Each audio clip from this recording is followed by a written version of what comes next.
We've got three presenters this evening. We're going to start with Jeff Tittel, who's going to talk about the status of the PennEast pipeline project when it comes to permitting in the state of New Jersey. Maya Van Rossum, I'm going to talk a little bit about what's happening with the Delaware River Basin Commission. And then Karen Feridun from Burks Gas Truth is going to wrap it up by talking about the Federal Energy Regulatory Commission and what's going on that front. So with that, I'm going to turn the podium, so to speak, over to Jeff so he can start his presentation. And again, just remind you, if you have a question, put it in the chat box. Thank you, and for everybody to listen in, I think this is a critical time. You know, we've been battling PennEast now for 3 years, and we've made a lot of progress, and I think, you know, it really goes out to all the work that everybody has done, especially in keeping PennEast off our property so they can't go out there and survey, and I think it's made a big difference. So, you know, the most important, you know, thing that's happened when it comes to state permitting in New Jersey is that, you know, DEP has rejected all of PennEast applications. They were not complete. They did not have enough information. Some of the information was considered suspect, and that's a victory because of all the people that's been involved. Because it's the 65% of the people in, you know, 70% of the people in New Jersey didn't let them on the property, but that led to them having a deficiency of about 65% of the route has yet to be surveyed, and so that's really critical given what's happening with FERC. But more importantly, it shows that this application is flawed and been flawed from the beginning, and that that basically it should be not only thrown out here but thrown out everywhere. But the DEP did their job, and that's critical because it's going to slow this project down at least until the next administration, and so before they can even apply for permits, you know, let alone have them deemed complete. So that's critical. As we know, many of the streams along the route are anti-degradation, they're the highest water quality, and PennEast, especially on the New Jersey side, will have major impacts in high water quality streams that have to be protected.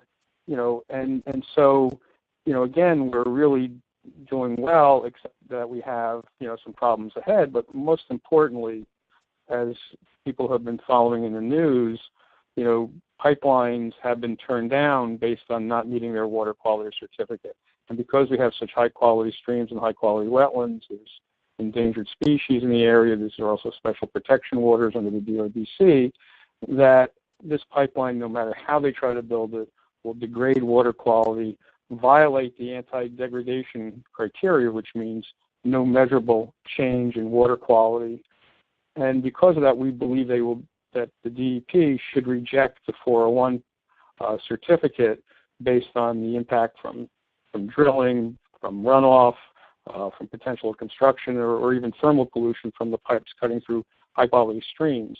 And so, you know, it's critical that we hold the next administration accountable because, you know, that is really the key. I mean, the Constitution Pipeline, the branch of the Millennium Pipeline, Islands East, and many others around, you know, the region have been turned down because of the failure to be able to meet the high standards for water, especially in an area like the Delaware Valley, which has such high-quality streams and is so pristine. And what's critical, and this next chart shows all the different permits and that they would have to get from the department. I mentioned the 401, but stream encroachment, wetlands, through water permit, flood hazards, stormwater. It's actually in a coastal zone, so you actually have coastal impacts. People don't realize that most of the Delaware is considered coastal. You've got, you know, divergence of public open space, whether it's preserved farmland or green acres land, and it has to go through the State House Commission. You have watershed lands because they're cutting through Swan Creek Reservoir, and so on and so forth. So, you know, they're just really back to the big square one after 3 years when it comes to DEP, and now with the change in administration, you know, we hope to have a DEP that's going to be even, you know, more aggressive when it comes to dealing with this pipeline, and also an administration that's going to, you know, really stand up for the environment, no matter who wins. But we feel, you know, comfortable that will happen. There are two storm clouds that we have to deal with when it comes to the next administration. One is the flood hazard rules that have been adopted and are in place, which makes it easier to put pipelines under streams and through buffers by allowing HDD or horizontal directional drilling and saying that by drilling there's minimal impact when we know there's not, because of runoff, because of a chance, of when you drill itself, all the stuff that comes out, also chance of frack out, which is when these pipes when they're trying to drill the pipe underneath, the drill bit gets stuck, and the fluids that are used for lubricational drilling end up polluting streams and groundwater, which is what happened in Pennsylvania just recently. And so, we're trying to get the legislature to overturn this rule. It's passed through the legislative process once in both houses, where the legislature said this rule clearly violates legislative intent of the Clean Water Act, and it's passed the Assembly a second time, but not the Senate. We need to get the Senate to pass it a second time to overturn this resolution, this regulation, so that they can't try to use it for PennEast. We also have to put pressure on the next administration as soon as they come in to repeal this rule. The second bad rule that's out there is a wetland rule. It's been proposed, public comment is closed, but it hasn't been adopted yet. So we want to put pressure on the next administration not to adopt this rule, to just kill it. Because again, under this rule, it allows for drilling permits for infrastructure like wetland permits for infrastructure for drilling underneath and other things to go 10 years instead of 5 years. It makes it easier to do utility crossings and maintenance and to drill under wetlands, and again, using HDD. And so we have to make sure that the next administration does not adopt this rule, and we go back to we keep the current rule that's in place that is much stricter. So that's, important. Again, this other slide just talks about the negative problems from these two rules and what we need out of the next administration to make sure, or out of the legislature now, to make sure that at least these two rules do not go into effect, or one gets blocked. And so it's really critical when it comes to battling pipelines. And again, not just when you look at the problems with DEP, but the Army Corps, which is not a pro-environmental organization, found deficiency in their application, missing things. The EPA found, again, the same series of problems, missing and not proper information. Fish and Wildlife Service, the same thing. And so, we have, right, for now at least, the federal agencies on our side. We'll have to see what Trump does, but, at least we know that we know that they're way off, no matter what FERC does right now, from being able to get permits to build. And again, there's a lot of other agencies like Green Acres and Historic Reviews and that they still have to go through, that they haven't even started the process when it comes to the DEP permits or these other reviews that I list here. So I think it's critical for us.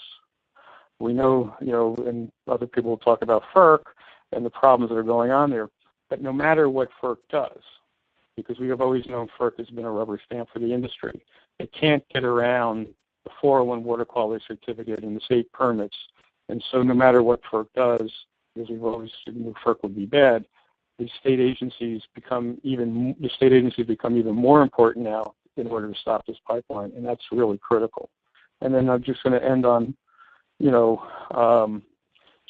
the high note is that they can't go through without getting these permits. And the 401 water quality certificate, the denial by New York State's been upheld in federal court. The denial by Connecticut's been upheld in federal court. And so that's critical and why we have to try to keep them off our property and make sure that we pressure DEP and put real facts on the table of endangered species and the impact to streams and groundwater. That's critical. And that's the whole point, is that we have to keep fighting no matter what, and keep going forward. That is really critical for all of us. And I just want to end with, that the SierraClub, as the nation's oldest and largest environmental group, is committed to stopping this pipeline and doing whatever it takes to end this, just keep this battle going and to stop this pipeline, as well as stop fracking. So I just want to thank everybody, and I'll pass it on from here. Great. Thanks so much, Jeff. That was really terrific. So this is Maya Van Rossum, the Delaware Riverkeeper, and I think, as most of you know, the Delaware Riverkeeper Network works throughout the entire Delaware River watershed on a multitude of issues affecting water resources in the basin. Many of the much of the work that we do at this point is focused on pipelines and pipeline infrastructure. Sorry, somebody's moving my slides. Most of it's involved in pipelines, or much of the work is involved in pipelines and pipeline infrastructure. The Delaware Riverkeeper network is fighting over 15 pipelines at this point that are passing through or threatening to pass through portions of the Delaware River watershed. Now, as Jeff has said, New Jersey has the ability to say no to the PennEast pipeline project, and Pennsylvania also has the ability to say no to the PennEast pipeline project. Unfortunately, as we talked about on yesterday evening's webinar, Pennsylvania has already abdicated a significant portion of its authority by issuing the 401 certification. It has not yet issued the permits that would underlie that certification. So we still have the opportunity to defeat the actual permits that Pennsylvania needs to issue that gives that 401 certification it already gave to PennEast, that gives it actual life. In addition, the Delaware Riverkeeper network has a legal challenge against Pennsylvania's 401 certification, and in fact we're going to be arguing in court on October 13th in Pittsburgh about that very issue. So, while Pennsylvania has largely rolled over, as it does for so many pipeline projects, we are not dead in the water when it comes to the state of Pennsylvania, and Jeff has given this great recitation of our opportunities in New Jersey. But also here within the Delaware River Basin, as I hope you all know at this point, we have another opportunity. We have a key regulatory agency that has tremendous authority here in the Delaware River Basin that other pipeline projects that are passing through communities outside of our basin cannot avail themselves of. Don't have the opportunity to turn to secure yet another no to a pipeline project. The Delaware River Basin Commission was created by the passage of legislation by the 4 states of the Delaware River watershed, but also by federal legislation. It is a federal, and as a result, it is an entity that is the result of a federal interstate compact. Long and short of it, what that means is that the Natural Gas Act does not preempt the authority of the Delaware River Basin Commission like it preempts the authorities of the states when the states are just operating to implement state law. The laws that we've been talking about, the 401 certification, is actually the state's role in implementing federal law.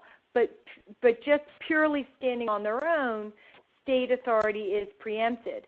That doesn't happen in any way, shape, or form when it comes to the Delaware River Basin Commission. They are on par, essentially, with the Federal Energy Regulatory Commission. Now, the PennEast Pipeline Project filed their application with DRBC in January 29th of 2016. Their application says that they are seeking to get DRBC approval for surface water withdrawals and discharges, to conduct hydrostatic testing, to conduct horizontal directional drilling, and to support other what they call ancillary functions like dust control. What the PennEast Pipeline Company does not include in their application is the whole rest of the pipeline project, which involves a significant disturbance of ground cover that can have tremendous impact on water resources. And the fact of the matter is that was an intentional oversight, shall we say, by the PennEast Pipeline Company, because up until now, DRBC has not used its authority to say yes or no to a pipeline project because of the significant disturbance of ground cover affecting the water resources. But they do have that authority. And when it comes to a project like the PennEast Pipeline Project, where there's going to be so much land disturbance, in our opinion, that really is the primary authority that should come into play here. So we, the Delaware Riverkeeper Network, SierraClub, Berks, all the organizations working on this issue, have taken as part of our stance pressuring the DRBC to use the full breadth of its authority in its review and ultimate denial of the PennEast Pipeline Project. So it's important for us all to understand that DRBC has this broad authority. Now, DRBC has received the permit application from PennEast, and like any regulatory agency, has had some dialogue back and forth, we can see from emails and file reviews, but they've not really taken any they haven't taken any action on the PennEast pipeline project, and they have not engaged in the public comment period, in holding hearings, or engaging in any of that public process that's necessary before they can render a final decision on PennEast. So that's an opportunity we have to look forward to take advantage of when the DRBC does actually sort of kick in that process. It's important to know, as Jeff said, we've had a lot of successes already when it comes to PennEast, and one of the successes was early on convincing the Delaware River Basin Commission to rescind their proposal that they do a joint hearing or joint hearings with the Federal Energy Regulatory Commission as part of the DRBC review process for PennEast, and that instead DRBC commit to its own separate independent hearings. That was a big win to get DRBC to take that stance. And so as a result, we are going to have DRBC-specific hearings on the PennEast pipeline project. How many? We don't yet know, but we know they are going to be separate and independent from FERC, who, as we all know, has already had their bogus hearings. One of the things that we are doing with regards to the Delaware River Basin Commission is we being the large collective community battling PennEast, are urging the Delaware River Basin Commission to take the same stance that the state of New Jersey has taken, to render a formal determination that the PennEast Pipeline Company has provided deficient, inaccurate information and on the project proposal, and as a result, DRBC is unable to engage in even a review of the pipeline project for purposes of saying yes or no to the project. We are also urging the Delaware River Basin Commission to make very clear to the PennEast Pipeline Project that DRBC intends to enforce its statement in one of its letters to PennEast that it will not allow any construction activities of any sort to take place on PennEast until such time as DRBC has rendered an approval on this project. That may become important down the road if we find ourselves in a situation where one state has given all approvals to PennEast and FERC has issued its certificate, and FERC seeks to allow the PennEast pipeline project to begin construction in that state. If DRBC hasn't rendered a decision yet, and it enforces this authority, that company would not be allowed to begin those construction activities.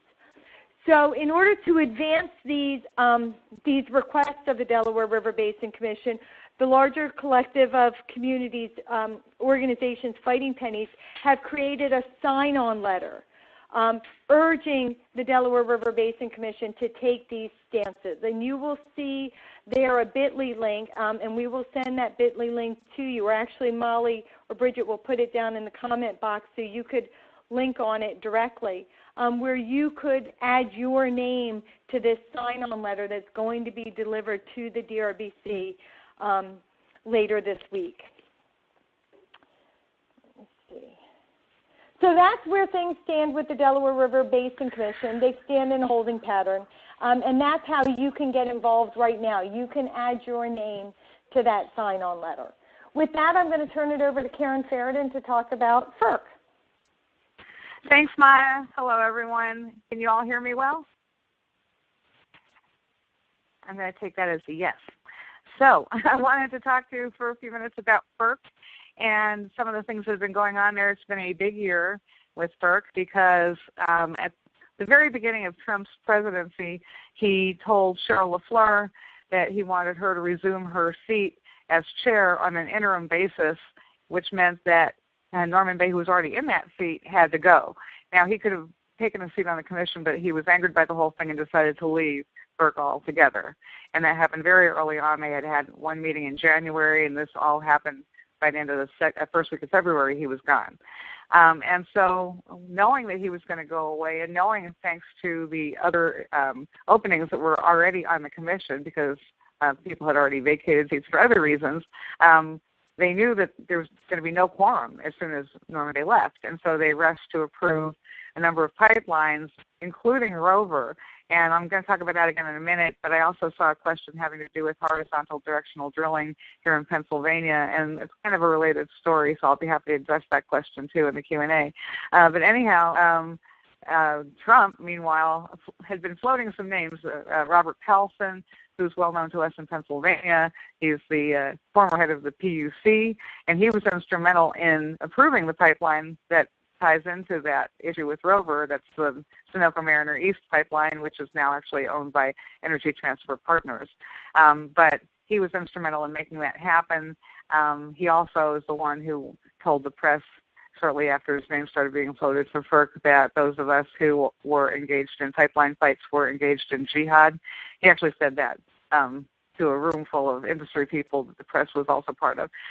So that's where he stands with us. And then there's Neil Chatterjee, who is Mitch McConnell's energy guy.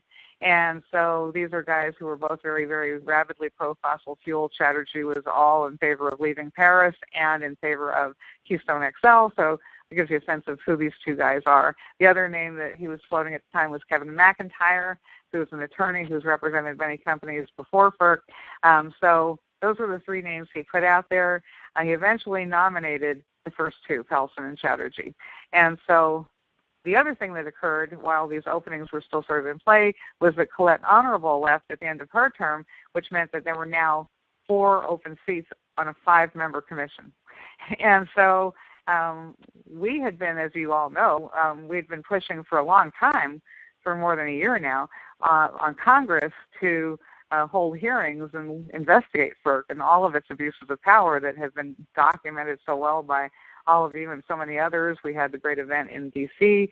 in December where we were doing a people's hearing and collecting all of that testimony that Delaware Riverkeeper Network turned into a beautiful dossier that we've handed to members of Congress. But when all of this was going on, we shifted our focus, or really narrowed it, to the Senate, because it's the Senate Energy and Natural Resources Committee that actually has to approve the nominees, and then the full Senate has to vote to approve them. And so we shifted our focus there and started doing lots of lobbying, delivering that dossier, doing drop-offs of huge packets of information, everything they could possibly need to understand.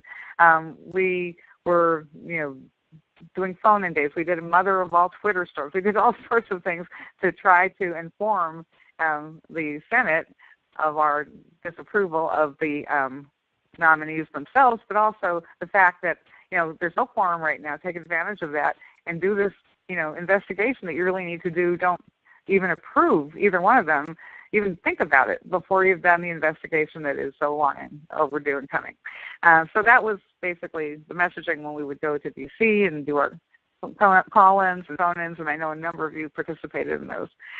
So ultimately, despite all of that hard work, Pelson and Chatterjee sailed through the Senate and Energy and Natural Resources Committee hearing. Only 3 senators out of all the Democrats in the committee, and all Republicans voted for them, only 3 Democrats voted no, and that was Bernie Sanders, Ron Wyden, and Mazie Hirono.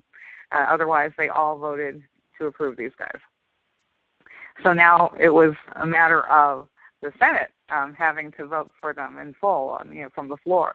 And they were kind of holding things up because they believe in having parity on a commission like this. So the party in power is always going to have something like 3 seats, and then the Democrats would have 2 seats when, the Republicans in power, like as they are right now. So everybody whose name had been floated or who were actually nominated by Trump were Republicans. And so the senators were waiting for a Democratic nominee to be put forward. The names, again, started being floated. Kevin McIntyre's name was already out there. Then they started talking about Richard Glick, who was with the Energy and Natural Resources Committee, so he was very well versed, perfect sort of Democrat, they thought, for this position. And so nothing was happening, and then finally the first week of August happened. So everything kind of went kablooey this week. So that's the week when everything was going on with healthcare. that's when we were learning about Senator McCain's horrible diagnosis, and nobody was really sure, whether he'd be able to come back to Washington and vote on anything. They weren't sure if Trump was going to try to fire Jeff Sessions over the recess, and they should cancel the recess. There were all sorts of things at play. But on Wednesday of that week, because Lisa Murkowski, who's the head of the Senate Energy and Natural Resource Committee, had defected on the health care vote when it did take place, the Washington Examiner talked about this war that was going on between Trump and Murkowski, and said that the votes on the FERC nominees would not occur until after the break, after Labor Day. And so that was Wednesday of that week. The next day, and somebody from the PennEast group is one who posted this on the Facebook group, and it was an article from Platts, and it was breaking news that said that that Trump's administration had finally put forward officially Richard Glick as the Democrat who he was nominating, as well as Kevin McIntyre. And there was going to be this new round of hearings to replace or to fill the remaining 2 seats. With that, Democrats were apparently very, very happy, and Platt's article said that the vote could happen as early as today. And so we took to the phones immediately. Everybody started calling. I know a lot of you were involved in that, and we were jamming phone lines, and it was excellent. And then sometime around 3:30 in the afternoon, we started hearing that they had already gone on recess and the vote was not going to happen. So then we started calling around to verify that, and we started getting all these crazy different answers from everyone. And the only one who told us the truth was Menendez, and that was that we're still in session and we could still vote. And so with that, kind of turned to the TV, started watching C-SPAN, and sure enough, a little bit after 6 o'clock, Lisa Murkowski took to the floor. She asked that they suspend the rules, which is basically, at that point, you're asking for them to dispense with the quorum call. So she said, please, dispense with that, and they did that by unanimous consent, but you can't see what's going on in the room to know who that unanimous consent consists of. And then as soon as the quorum call was suspended, so you're never going to know who's in the room, then she brought up that she wanted to do this approval without any kind of debate, without any further action by the Senate, by unanimous consent, and sure enough, they passed. And I'm pretty sure it was unanimous consent of Lisa Murkowski, herself, and she, because I'm pretty sure she was the only one in the chamber. And what we do know for sure is that all the Democrats we've been talking to for such a long time, who said they were our buddies, kind of did nothing. They did nothing to block this. That day, as it happens, it was coincidental, Beyond Extreme Energy was actually doing a sit-in in Chuck Schumer's office about all of this stuff. And so, there's no way that they didn't know that we wanted their assistance. So that's sort of where we ended up where we are now. And so right now it's sort of been the best of times and worst of times for FERC, because they've got their new commissioners who are very excited about passing or approving every pipeline just like it has always worked there. So these guys are just, going to make a bad commission worse. So they've got their guys now. They're going to just approve everything and get their all new rubber stamps in order. Congress, meanwhile, recognizing that FERC is the go-to group, it would appear, to do the industry's bidding, they have been doing things, taking these measures to actually expand FERC's authority. Again, knowing what we've been telling them this whole time. And so the Congress on the House side actually already passed a bill that would take the presidential border crossing authority away from the president and give it to FERC. And that's the border crossing authority that Obama used to stop Keystone XL. On the Senate side, they have the energy bill, the Senate energy bill, that has not yet passed, and I just heard that it might not pass until next year, but then again, we heard on Wednesday that they weren't going to vote, and then they voted the next day, that first week of August, so I don't believe everything I hear in the press now, but it's possible they won't vote on the energy bill at all this year, because they do have a lot of other big things to get done. But the energy bill expands FERC's authority on the permitting of LNG facilities. That actually gives them a window of time to get done of 45 days, so it's not an expansion of their authority, but it sort of just moves the process along very quickly. And then the way they do expand FERC's authority is to say to these other agencies, all the ones that Jeff and I were just talking about, that they have to give deference to FERC. And so that's where Congress is at. They're actually expanding the authority of this terrible, terrible commission. But it's not been all rosy for FERC because there have been a couple of important court rulings that have happened against FERC very recently. One of them is the Constitution decision that Jeff referred to, where, one of the reasons for New York turning down the Constitution was insufficient information. And when the company challenged them, the court sat in favor of New York's DEC in that case for saying no because they didn't have adequate information. That didn't stop FERC from approving anything and allowing trees to be cut down. But, so that was an interesting decision. The other one is the Southeast Market Pipelines Project, which is a trio of pipelines in the South. They decided, and these are both federal courts deciding these things, but the federal court in that case decided that they were rejecting FERC's approval of that pipeline because they had not taken into consideration climate change. And so that's another really important advance. Unfortunately, like so often happens, these decisions come after some of the damage is already done. In that case, one of the pipelines is already built and in operation. The two smaller ones are maybe, not going to happen as quickly, maybe not happen at all. We'll have to see. But at least, we know that they're starting to, to hold FERC accountable for not looking at climate change. And then the other really interesting thing that happened was that Cantwell and Pallone, that's Maria Cantwell from the Senate and Frank Pallone, who's a New Jersey represented congressman, they are both the ranking members on the energy committees from their respective chambers. They called on FERC to more fully investigate Rover. I mentioned Rover early on. So this is that one that they, with a few others, just rushed through an approval of right before Norman Bay left. And then within a short period of time, it started leaking as they were doing the horizontal directional drilling to put the pipeline under things instead of through things. They started discovering all these leaks, big ones, of the drilling fluid. And in some cases, it was contaminating wetlands and waterways. And in fact, they were finding some diesel in some of the the drilling mud spills there. And Ohio calls it the worst environmental problem in this way that they've ever had. And in fact, I think they've broken a record of having 104 permit violations. And this is since, spring when they started doing this work. And so they've actually bested by a lot all of the other pipelines in the last couple of years that have been built. So they're really racking up the permit violations. And so Cantwell and Pallone said, you need to do more of an investigation into this company and into this pipeline project. But they also started asking some really pointed questions of the FERC, like, what's your track record? How many of you said no to in your history? And so it's good that they're asking questions. It's not what we wanted with the congressional hearing, but it's good that they're starting to think this way, and it probably is thanks to us that they are. So we have lots more work to do to keep pushing on Congress to do its job. So to that end, I just wanted to bring us up to speed sort of to where we are at this moment.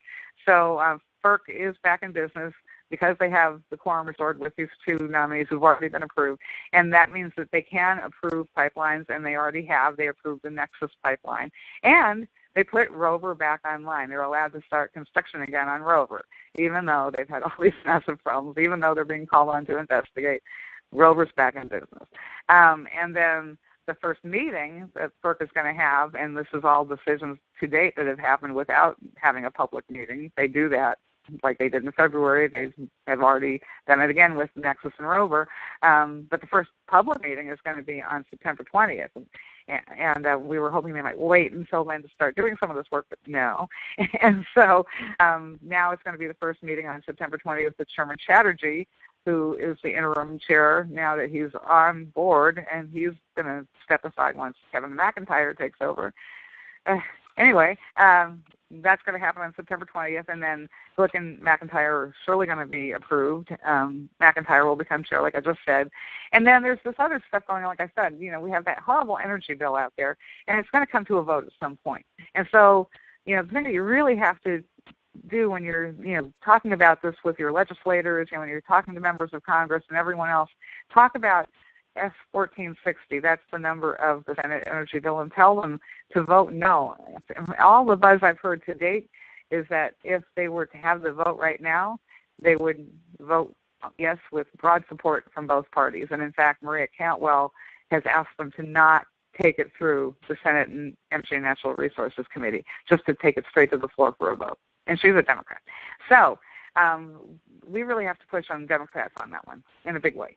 And so that leads me up to talking about how we're going to start doing all of that. So September 20th, like I mentioned, is the first FERC meeting since the two appointees have been put in place and have restored the quorum.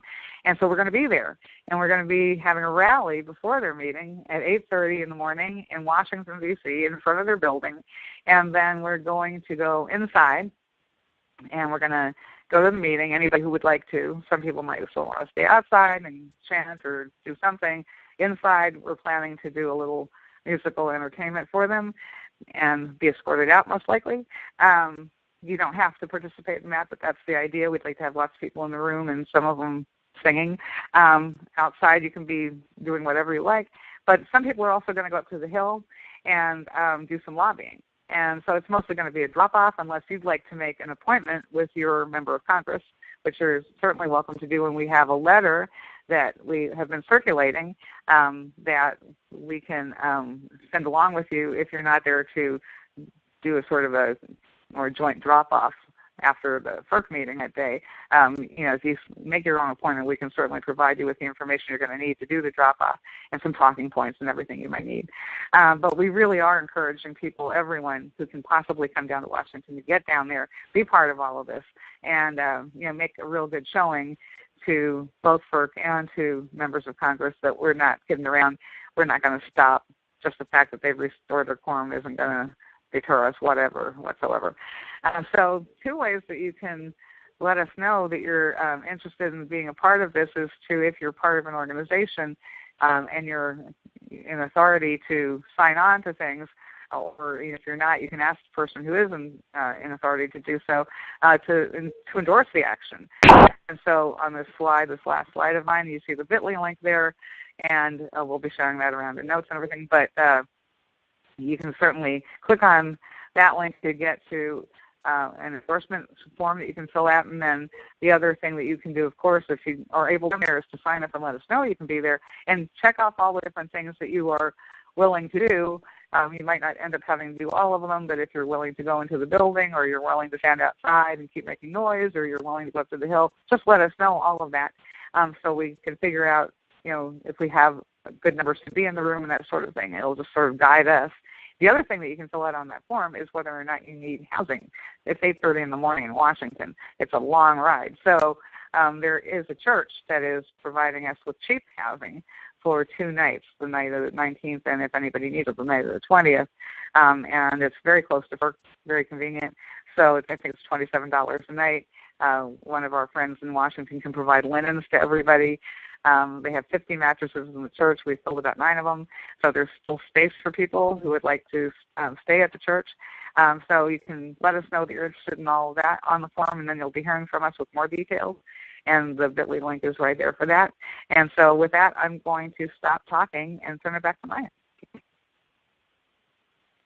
Great. Thank you so much, Karen. So we have 3 questions, and I'm just going to quickly articulate them, and then we will spread the wealth in giving answers. So the first question is, where in Pennsylvania has there already been an incident with HDD drilling, and what are some of the details surrounding it? Second question, if we have resisted surveying and the FERC certificate is issued, will we have to allow PennEast to enter our property to conduct surveys, or is there some other way we can resist? And then the third question so far is DRBC action depends on who sits on the commission. Can we talk about the politics of the DRBC? So I thought the first question, Karen, you and I can well answer, and I wondered if you wanted to begin by talking a little bit about Sunoco Mariner East. Sure.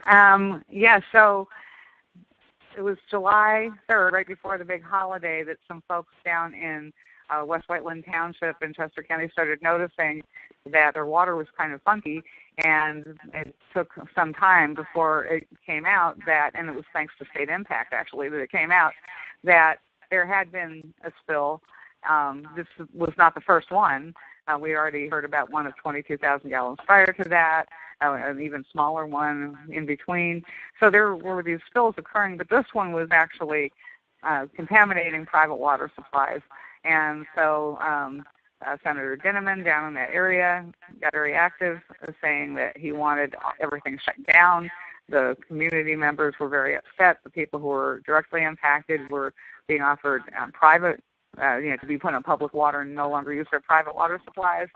So it just created a bit of a firestorm. And then it came out that it was not just those 3 spills we were aware of. It was 91 that occurred between May and, well, not quite to date, because now what had happened was they had put most of this horizontal directional drilling offline. Then they put it back online in certain sites, and then they kind of let it all start up again for the most part, and there are more spills. So just today there was another great article in State Impact about how the DEP is finally saying that they have violated their agreement with them. So the Sunoco company behind this was merged with Energy Transfer Partners back in April of this year, and that is, of course, the same company behind Dakota Access, as a lot of people know, but it's the same company behind Rover, the one I was just talking about in my little presentation. It's that same company that has been messing up Ohio like crazy, and now it's creating spills just about everywhere that they're doing any kind of work in Pennsylvania.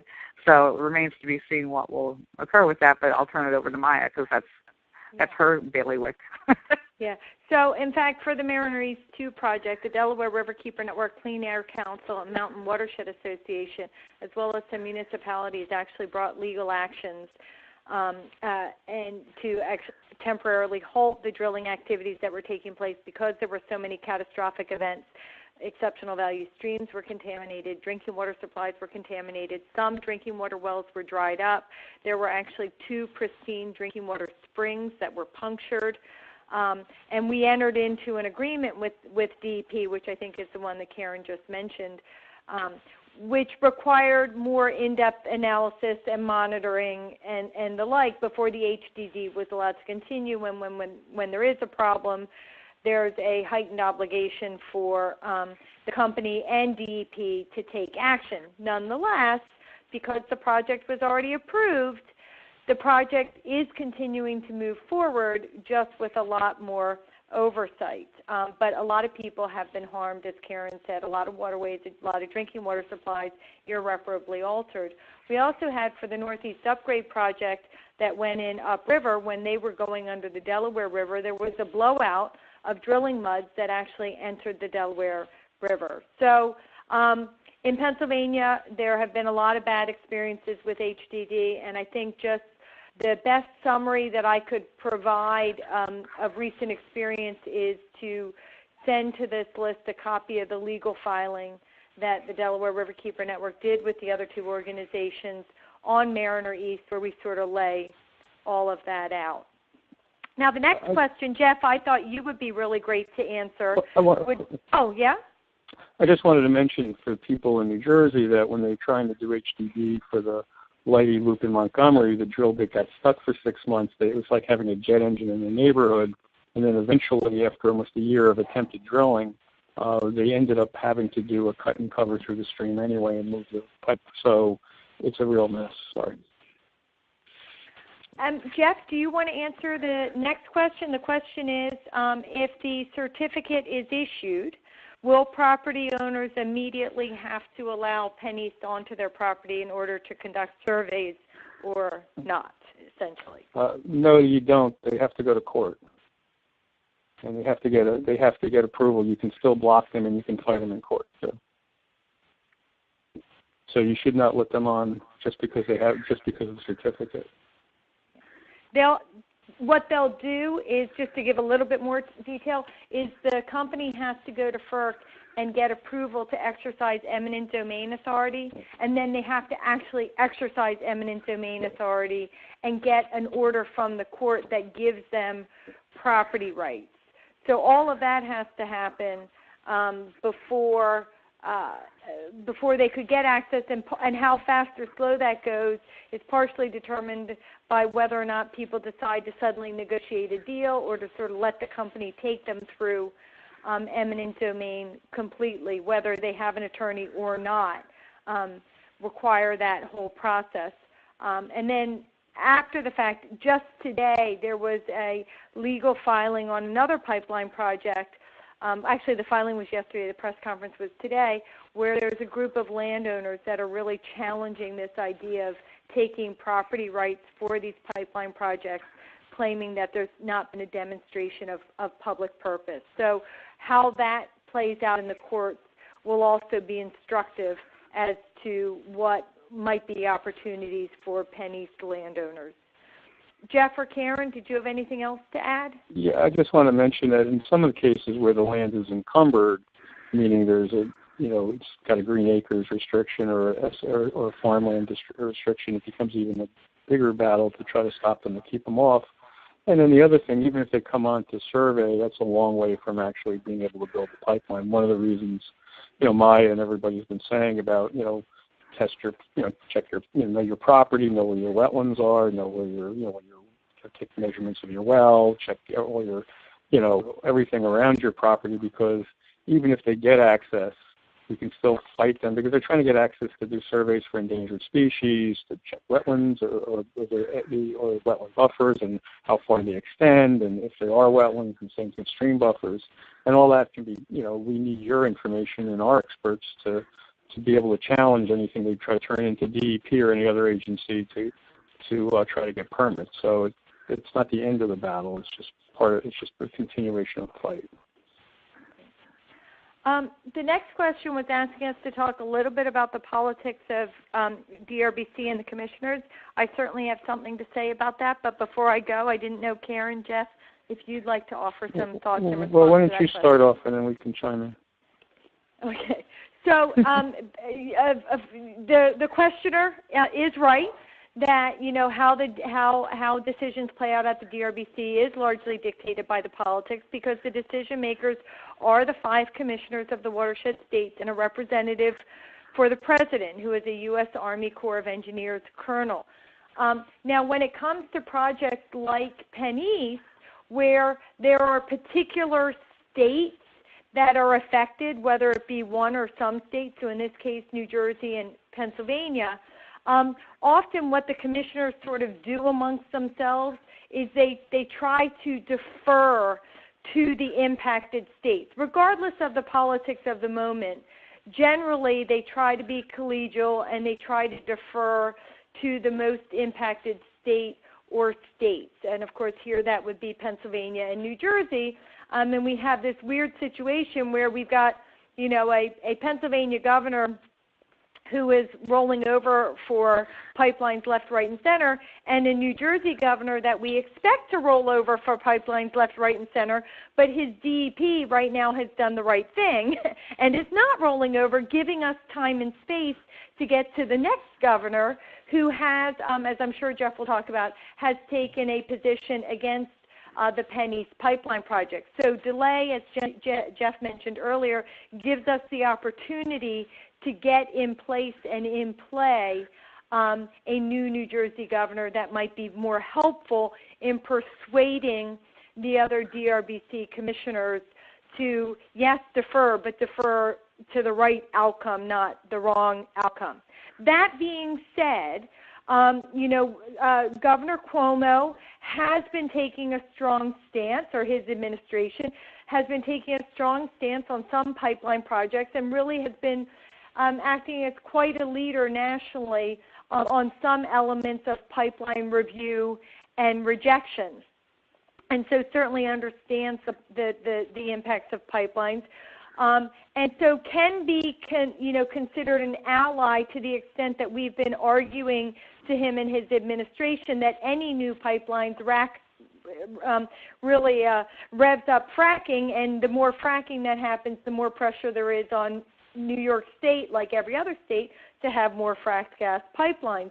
So that's part of this dynamic and discussion at DRBC, and why all of us collectively have really been hammering that point home, because we want Governor Cuomo's representative to hear that and understand that the more pipelines like PennEast that get approved, the more threat there are of pipelines going through New York State. So there may be a little less deference in this particular scenario. Governor Carney, he's not being, there's some pipeline activity down there, but he's really not feeling the pressure of fracking or frack gas infrastructure. There are some LNG proposals. There is some activity, but it's not the same as what's happening in, the other three watershed states. So he's really more in that very deference mode. And because he's a Dem and Governor Wolf is a Dem, he may be inclined to defer to Wolf, although Governor Cuomo is also a Dem, so that may temper that a little bit. But it's quite a moving dynamic right now. But I do think that Governor Wolf is in election season. He's feeling a lot of pressure, not from the statewide organizations in Pennsylvania, but organizations like Karen's and mine that have really been ramping up the heat on fracking and fracking infrastructure. And so we are seeing in some ways he's feeling the pressure and perhaps responding a little bit because now he's in this election cycle. So that may play to our benefit on a project that's so massive like PennEast. And again, time, because we need that New Jersey governor seat to flip. So those are my thoughts. Mm-hmm. Yeah, I would just add that in New Jersey, PennEast is a bipartisan issue when it comes to opposing it. That Senator Kip Bateman, Assemblyman Jack Ciattarelli, the Republicans have been leading advocates against it. Congresswoman Bonnie Watson-Coleman, also Leonard Lance is opposed to the Republican, Bonnie Watson-Coleman, Assemblywoman Moyo and Assemblyman Gusiora, and others have been very outspoken. Phil Murphy, who's running for governor, came to Lambertville and came out against it. His opponent, Kim Godano, who's the lieutenant governor, has actually made statements that we don't need all these pipelines, they do too much damage, and she has, because she's an ally of Bateman, has pretty much come out against PennEast as well.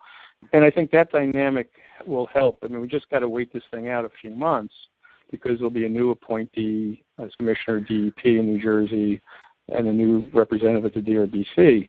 And we're going to make sure that we keep pressure on whoever the next governor is, that person will lead the charge against PennEast at the DRBC to protect New Jersey's interests. And I think that will help draw Governor Carney and Governor Cuomo to that person's side, because I think that's the critical part, because you need that one real fighter. And I think Wolf himself, and again, who's not been good, is in an election year, so that may be a little harder for him to have to deal with. Having angry people in Bucks County when he's running for re-election in a key county, having the governor of New Jersey, and by the way, I think Cuomo will side with New Jersey because because he's kind of looking to move up in the world politically, so he wants to do favors in other states as well. So I think that in 5 months we get a much better dynamic when it comes to the DRBC and PennEast. I just wanted to add quickly, I don't want to ever disagree with Jeff, but because I think he's right. I think Wolf could be pressured, and in fact, we have been pressuring Wolf and the other commissioners to support a ban on fracking in the Delaware River Basin. And Tracy, who works with Maya, and I just ran into Wolf in the cafeteria after doing a delivery of petitions to his office and asked him, Tracy asked him 3 different ways if he supported the ban, and he said yes every time. So apparently he's starting to hear us. He's just been dreadful on pipelines, and I'm just a little worried that given that, they were losing Democratic governors like crazy, the West Virginia governor just defected. So I think they're going to want to try to hold on to every single Democratic seat that they possibly can. They're going to be throwing money at Wolf that he doesn't deserve, frankly. But the other thing that really concerns me, given how the Democratic Party functions here in the state, is that the guy who's running against him is somebody who says that Donald Trump is a mini him. And so that's the guy who's going up against. And so there's going to be a lot of Democrats who are going to vote for Wolf, even if it means they have to swallow really hard to do it.